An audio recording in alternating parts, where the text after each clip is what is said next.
सभी श्रद्धालु भक्त जनों को मेरा सादर प्रणाम है। आज हम सुनाने जा रही हूँ। आज कृष्णा भगवान की छठियार है। आज उनकी धाम धूम से सभी लोग पूजा करते हैं। जन्म अष्टमी के छठे दिन बाद श्री कृष्णा भगवान की छठी मनाई जाती है।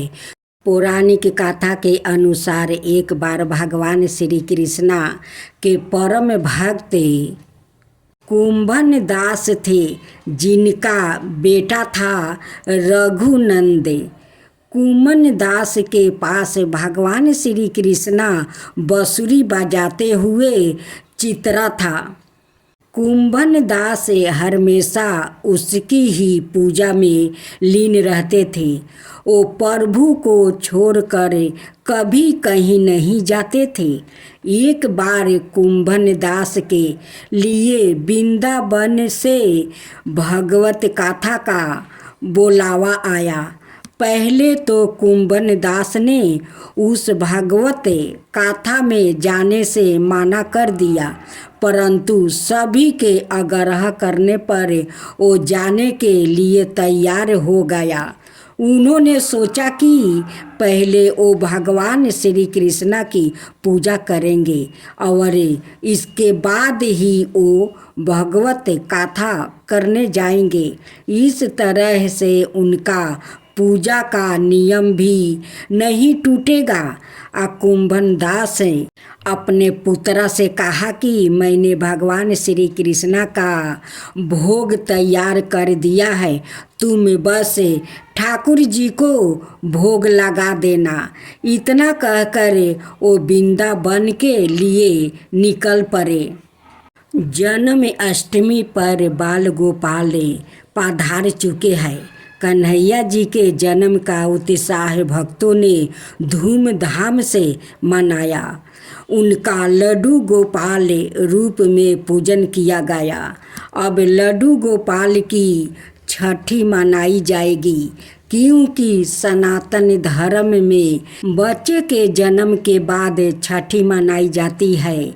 इस दौरान भगवान कृष्णा के मंदिरों को सजाया जाता है, उनका पूजन किया जाता है और भोग लगाया जाता है। ऐसे में आइए जानते हैं लड्डू गोपाल की छठी कब है।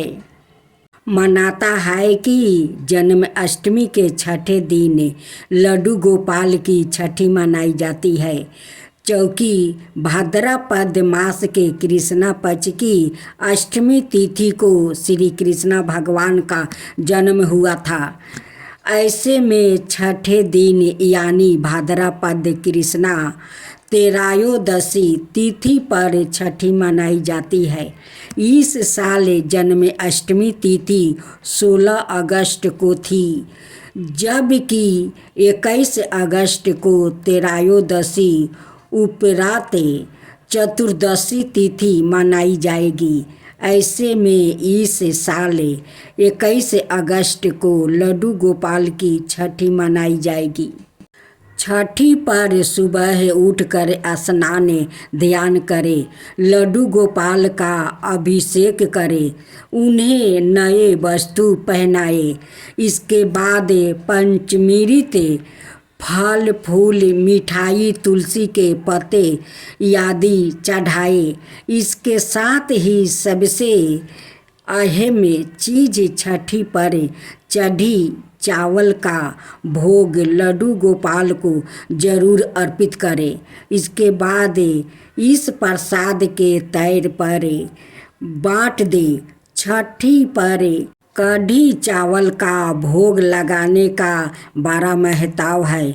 दही, बेसन और हल्के मसालों के साथ कढ़ी बनाए और भगवान को अर्पित करें। इसके साथ ही माखन मिश्री का भोग भी लगाए और मोर पंख अर्पित करे।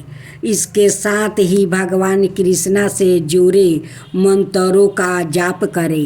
किसी भूखे को भोजन कराकर इसके साथ ही कदम के पेड़ की टहनी लाकर पूजा स्थल पर रख सकते हैं।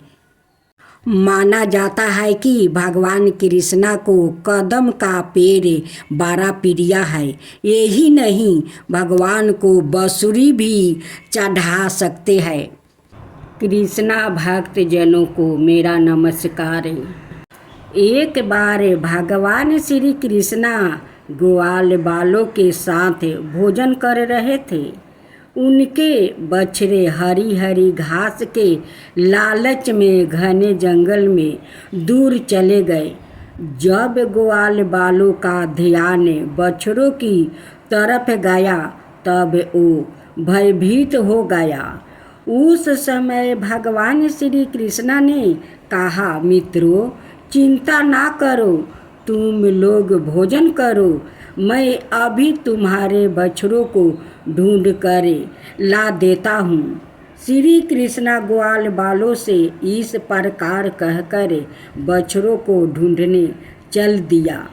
उस समय ब्रह्मा जी भी वहाँ उपस्थित थे। भगवान को ग्वाल बालों के साथ विचित्र लीला करते हुए देखकर उनके मन में मोह हो गया। उन्होंने भगवान श्री कृष्णा की परीक्षा लेने के लिए बछड़ों को चुरा लिया और जब भगवान श्री कृष्णा बछड़ों को ढूंढने चले गए तो ब्रह्मा जी ने ग्वाल बालों को चुरा कर किसी गुफे में छिपा दिया। भगवान श्री कृष्णा बछड़े ना मिलने पर यमुना जी के तट पर लौट आए, परंतु वहाँ देखते हैं कि बाल ग्वाल भी नहीं है। वो तुरंत जान गया कि यह सब ब्रह्मा जी की करतूत है। अब भगवान श्री कृष्णा ने अपने आप को ही ग्वाल बालों और बछड़ों के रूप में बना लिया। जिस समय भगवान श्री कृष्णा ने ग्वाल बालों और बछड़ों के रूप में नंद आदि की गौशाला में प्रवेश किया तो कोई भी उन्हें पहचाने ना सका। गाय भी श्री कृष्णा रूप में अपने अपने बछड़ों को दूने स्नेह से चाटने लगी और दूध पिलाने लगी। इस प्रकार भगवान श्री कृष्णा प्रतिदिन ग्वाल बालों और बछड़ों के रूप में बन जाते और संध्या के समय लौट आते।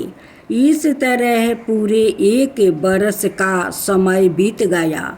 जब ब्रह्मा जी ब्रह्मलोक से लौटे तो उन्होंने श्री कृष्णा को ग्वाल बालों और बछड़ों के साथ पहले की भांति कीड़ा करते हुए देखा। वो सोचने लगा कि ग्वाल बालों और बछड़ों को तो मैंने चुरा कर अपनी माया से अचेत करके गुफे में बंद कर दिया था। वो अब तक वहाँ सो रहे हैं। फिर इतने ही दूसरे बालक और बछड़े कहाँ से आ गया। ब्रह्मा जी अपनी माया से भगवान श्री कृष्णा को मोहित करने चले थे, परंतु सवाए मोहित हो गया। उनके देखते ही देखते सभी ग्वाल बालों और बछड़ों श्री कृष्णा के रूप में दिखाई देने लगे। यह अत्यंत आश्चर्यमय दृश्य देख कर ब्रह्मा जी चकित रह गया। ओ भगवान श्री कृष्णा के तेज से निस्तेज होकर मौन रह गया। यद्यपि ब्रह्मा जी समस्त विद्याओं के केंद्र है, फिर भी भगवान श्री कृष्णा को समझने में असमर्थ हो गए। उनकी आंखें बूंद गई। भगवान श्री कृष्णा ने ब्रह्मा जी की असमर्थता को देखकर अपनी माया का पर्दा हटा लिया। तब जाकर ब्रह्मा जी को ब्रह्म ज्ञान हुआ।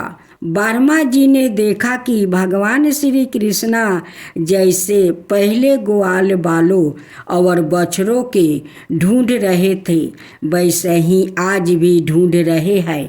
वो अपने हंस पर कूद पड़े और भगवान श्री कृष्णा के चरणों में दंडित की तरह गिर पड़े।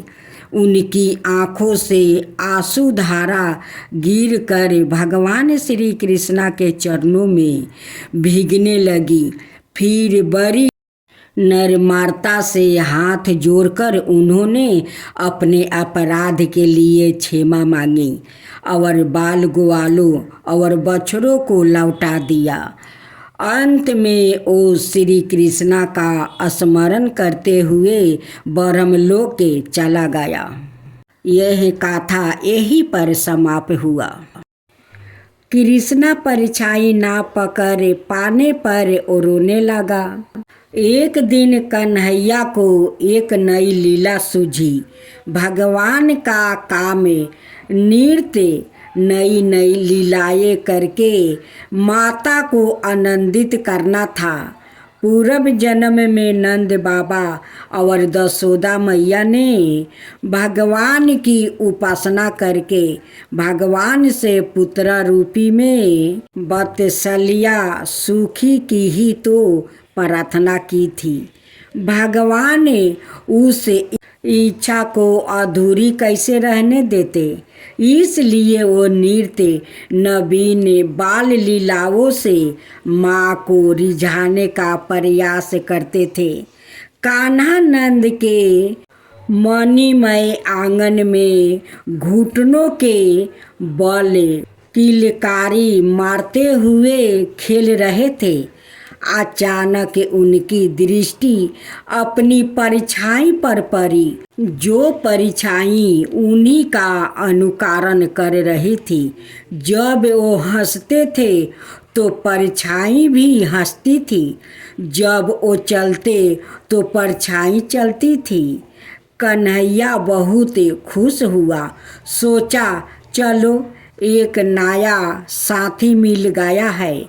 घर में अकेले खेलते खेलते मेरा मन ऊब जाता है।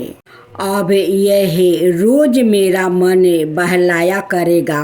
कन्हैया अपनी परछाई से बोले, भैया तुम कहाँ रहते हो? चलो हम दोनों मित्र बन जाए। जब मैं माखन खाऊंगा तो तुम्हें भी खिलाऊंगा, जब दूध पीऊंगा तो तुम्हें भी पिलाऊंगा। दाऊ भैया मुझसे बड़े हैं, इसलिए वो मुझसे लड़ जाते हैं। तुम मुझसे लड़ना नहीं, हम लोग खूब प्रेम से रहेंगे। देखो ना, यहाँ किसी भी चीज़ की कोई कमी नहीं है। तुम्हें जितना भी माखन मिश्री चाहिए मैं तुम्हें मैया से कह कर दिला दूँगा। आओ हम दोनों आपस में गले मिल ले, ताकि आज से मित्रता पक्की हो जाए। इस प्रकार कहते हुए कन्हैया बार बार अपनी छाया को पकड़ने का प्रयास करने लगा। बार बार आगे पीछे जाते, इधर उधर घूमते, किंतु परछाई किसी की पकड़ में आई है कि कन्हैया की पकड़ में आती। जब थक कर हार गया, किसी प्रकार भी ना पकड़ सके तो दुखी हो गया। शाम के दुखी होने पर परछाई भी दुखी दिखाई देने लगी। अपने लाल का मुखरा मलिन देखकर दशोदा मैया नजदीक आ गई। ध्यान से उन्होंने कन्हैया की तरफ देखी। कन्हैया की आंखें डबडबा आई, उनमें आंसू भर गया। वो उनका आंचल पकड़ कर वो सुसुक सुसुक कर रोने लगा। माँ ने पूछा, कन्हैया तुम्हें क्या हो गया है? तुम क्यों रो रहे हो? श्री कृष्णा ने माता को अपना परछाई को दिखाकर बतला दिया। श्री कृष्णा बोले, मैया मैया, यह कौन है? ये लोभ बस तुम्हारा माखन चुराने के लिए घर में घुस आया है। मैं बार बार माना करता हूँ और यह मानता ही नहीं। मैं क्रोध करता हूँ तो यह भी क्रोध करता है। मैया आओ ना, हम दोनों मिलकर इसे बाहर कर दे, नहीं तो यह तुम्हारा सब माखन खा जाएगा।